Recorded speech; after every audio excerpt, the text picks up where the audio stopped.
Saludos cordiales. En esta oportunidad abordaremos un tema sobre tecnología de la información en la construcción, realizando a detalle el análisis de riesgo e impacto de sismo. Para abordar este tema tenemos a 3 especialistas y un público presente. A continuación, la presentación. Ya, listo, Rosa, gracias por tu presentación.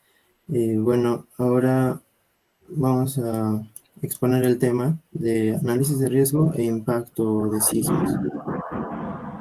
Esto se hizo con el objetivo de presentar requisitos y recomendaciones ante estos sismos, estas actividades sísmicas o estos terremotos que se presentan. Y vamos a mostrar qué tipos de evaluación corresponden a estos eventos sísmicos.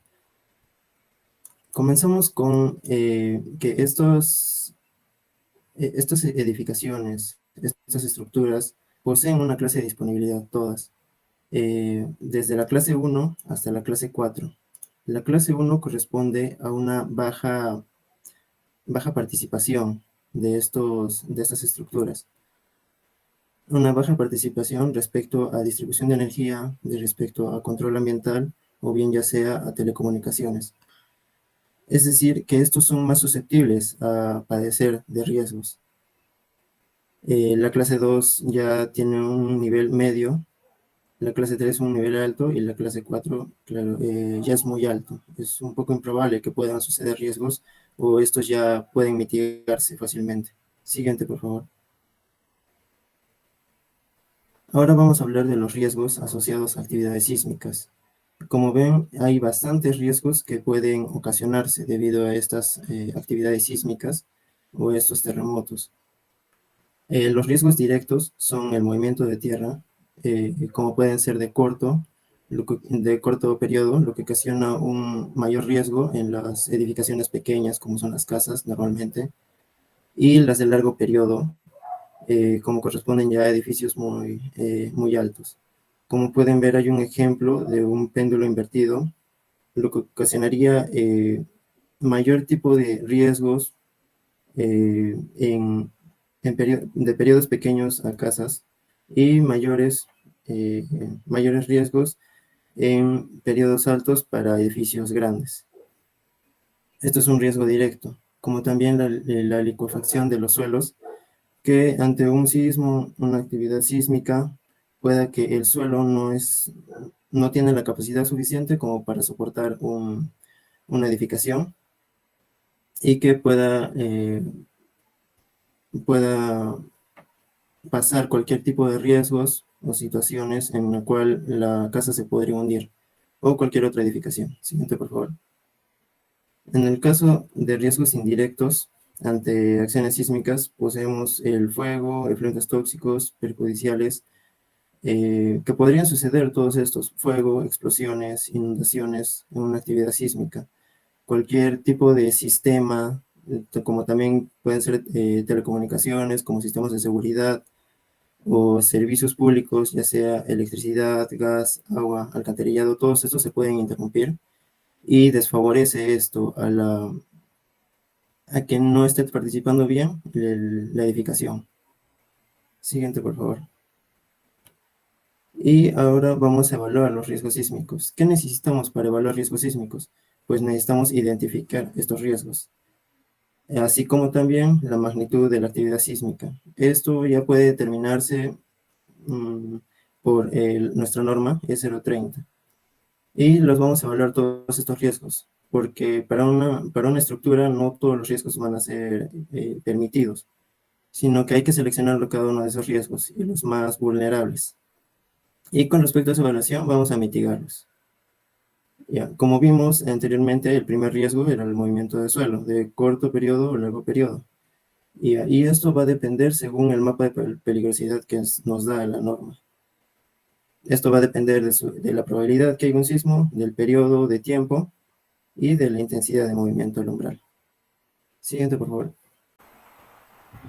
Bueno, continuando con la exposición, yo les voy a hablar sobre la evaluación del riesgo sísmico. La base de la evaluación del riesgo pueden ser los distintos mapas de peligrosidad sísmica, tanto nacionales como regionales. que suelen mostrar la probabilidad de que se produzca un sismo en una zona geográfica y tiempo determinado. Como podemos ver en la imagen, en la zona 1 nos representa una zona de menor peligro sísmico y en la zona 4 nos representa una mayor zona de peligro sísmico. Siguiente diapositiva, por favor.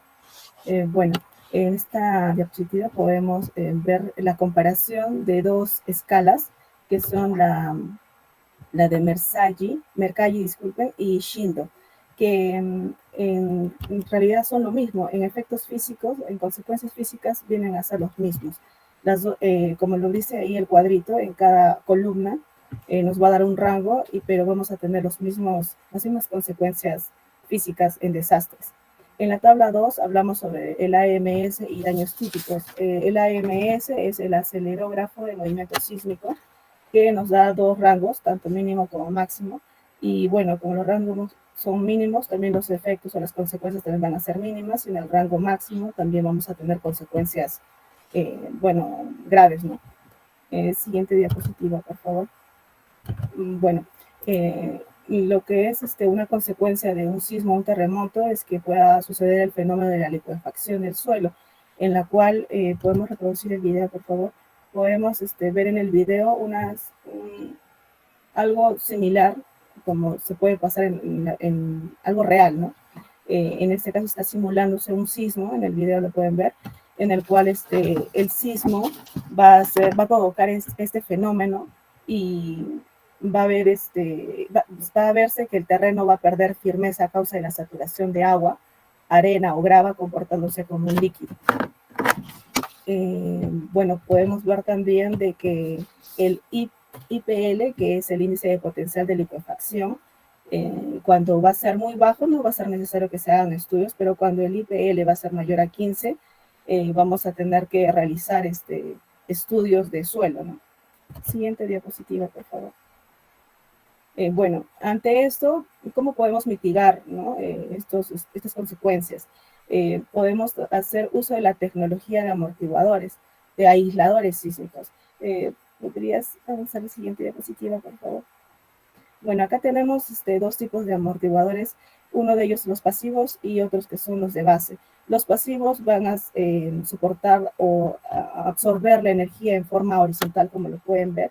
Si reproducimos el video, se puede ver que en el momento de un sismo, este amortiguador va a absorber la energía y se coloca más que todo cuando los sismos son en forma horizontal. En el caso de los amortiguadores de base, podemos reproducir el siguiente video. Este es otro tipo de amortiguador que al momento del sismo y de igual manera va a absorber la energía, pero funciona de diferente forma, ¿no? Hace el efecto de que la estructura no tenga mayor movimiento y que solamente se pueda mover la base. Continuando con la exposición, vamos a tratar el tema de mitigación localizada. Esto se refiere a tomar las medidas correspondientes para proteger un ambiente en específico de los efectos de un sismo. En este caso vamos a hablar de la protección de los centros de datos o data center, que son los ambientes donde se ubican los equipos de tecnología de información, en los cuales están equipos muy importantes, de los cuales depende muchos aspectos del edificio. Siguiente, por favor. Para proteger estos equipos de los data centers, se tiene que utilizar métodos de aislamiento de los bastidores, ¿no? Asimismo, se deben fijar a la losa del piso los bastidores que cargan estos equipos mediante pernos. Asimismo, también con los bastidores se deben fijar de forma que pueda tener una articulación también, o si no, sobre una plataforma de aislamiento sísmico, tal como se ve en la imagen, que es una plataforma que está sobre esferas metálicas. Siguiente, por favor. En los pisos técnicos también se debe tomar en cuenta que los equipos que estén apoyados en estos pisos deben estar empernados a las baldosas del piso, teniendo en cuenta que el piso técnico es una técnica en la cual se sobreeleva el piso sobre el suelo propiamente dicho, y en este espacio que se genera se puede hacer las canalizaciones de mejor manera, ¿no? Entonces se recomienda que se debe rigidizar estos pisos mediante barras diagonales. Siguiente, por favor. Asimismo, todos los cables de las conexiones de los equipos de tecnologías de información deben tener una holgura para que sean flexibles durante un evento sísmico. También deben protegerse estos cables si es que les cayese algún elemento o algún equipo, ¿no?, durante un evento sísmico. Siguiente. Respecto a los techos y soportes de techo, todos los equipos suspendidos que tengan una masa de 16 a 100 kilogramos deben estar suspendidos y también rigidizados de mejor manera con elementos diagonales, como se ve en la imagen, ¿no?, para que tengan mejor comportamiento en un evento sísmico. Siguiente. Asimismo, los ductos suspendidos y sistemas de canalización de cables de 16 kilogramos a 100 kilogramos de masa también deben estar provistos de elementos diagonales que mejoren su comportamiento durante sismos, y también deben estar provistos de barras antivibratorias. Son barras que se colocan dentro de los canales que reducen la vibración durante un sismo. Siguiente. Los riesgos indirectos iniciados por el movimiento sísmico pueden ser los incendios o gases tóxicos o dañinos. Respecto a los incendios, los data centers deben tener sistemas de detección y supresión de incendios, y estos sistemas deben estar anclados a elementos resistentes y ubicados de manera conveniente. También se pueden usar elementos articulados para su soporte. Siguiente. Respecto a los gases tóxicos o líquidos también tóxicos, deben ser almacenados en envases adecuados, ¿no?, que eviten que se esparzan o diseminen. Asimismo, las tuberías que los transportan deben estar anclados adecuadamente a elementos rígidos. Siguiente. Los ambientes que contengan materiales explosivos también deben estar diseñados para que no perjudiquen los ambientes adyacentes. Asimismo, como ya se dijo, los data centers deben estar diseñados de tal forma que no sufran riesgo de inundación durante un sismo. Siguiente. La siguiente lámina, por favor. Respecto a los servicios públicos, se debe hacer un análisis exhaustivo para garantizar de la mejor forma que estos servicios no se corten durante un evento sísmico y también después del sismo. Siguiente. Y se debe tener una planificación y procedimientos de respuesta ante emergencias, procedimientos de recuperación de desastres, planes de continuidad del negocio y planificación de recursos del personal. Esa es toda nuestra exposición. Bueno, dentro de las conclusiones tenemos que la mitigación de sismos mediante la implementación de amortiguadores sísmicos reduce los riesgos asociados con eventos sísmicos. Los amortiguadores sísmicos son una solución tecnológica respaldada por investigaciones en ingeniería sísmica. No solo ofrece una protección inmediata durante un terremoto, sino que también representa una inversión a largo plazo en la resiliencia de las comunidades ante eventos sísmicos. Las previsiones que se deben tomar respecto a garantizar que el data center o centro de datos en una edificación continúe funcionando durante y después de un evento sísmico son importantes. Se debe realizar un análisis exhaustivo de los daños que pudieran suceder en el data center y proyectar las obras para mitigar los posibles efectos sobre la integridad de este centro de datos, y con más razón aún en edificios públicos. Asimismo, el cumplimiento de la normatividad debe ser exigido en los trámites de licencia de edificación en las municipalidades del Perú. Eso es todo nuestra exposición.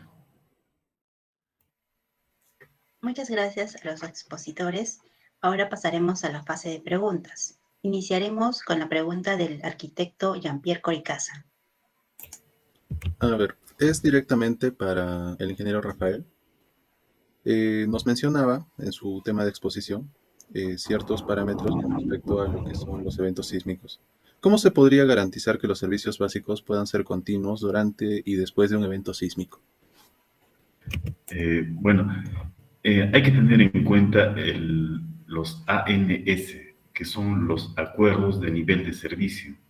Y esto se refiere a un documento que describe un compromiso entre un proveedor de servicios y un cliente, incluidos los detalles del servicio, los estándares a los que debe adherirse el proveedor y las métricas para medir el rendimiento.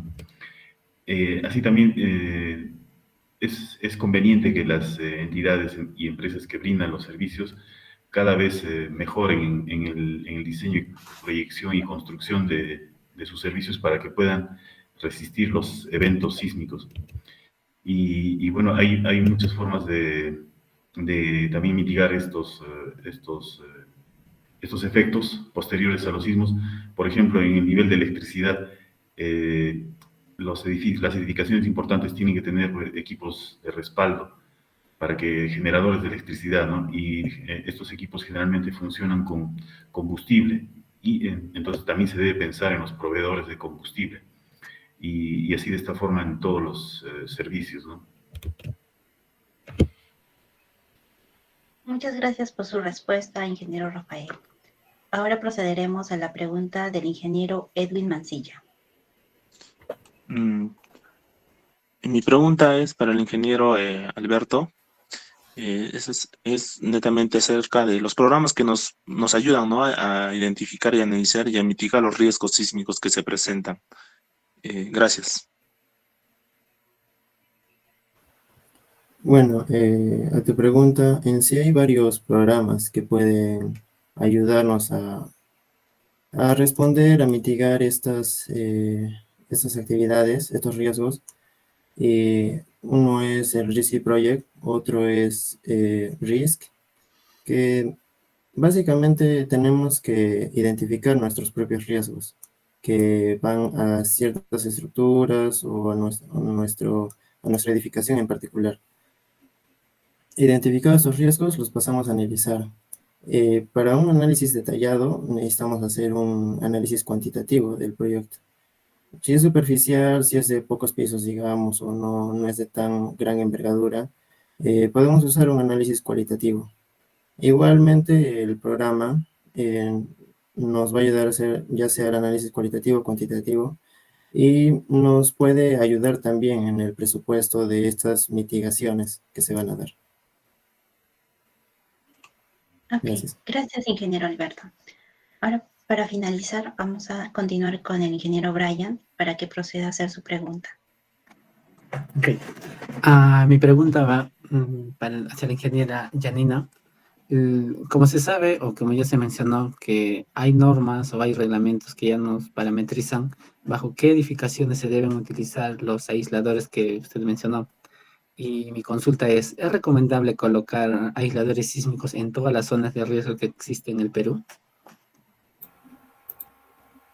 Bueno, respondiendo a la pregunta del ingeniero Brian, la decisión de colocar aisladores sísmicos en estructuras en zonas de riesgo sísmico en el Perú va a depender de diversos factores como la necesidad, el presupuesto, el tipo de estructuras y la evaluación de riesgos específicos.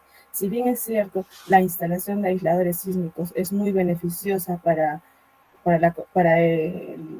lo que es el Perú, bueno, va a depender básicamente de los dos primeros factores como son la necesidad y el presupuesto. Actualmente se está colocando en lo que son los hospitales, ya que es muy necesario por la actividad que se da en estos lugares. Por ejemplo, en el caso de una operación, no se puede interrumpir esta actividad, que comparándolo, por ejemplo, en el caso de un museo, que es una estructura bastante grande, no se tiene la misma necesidad.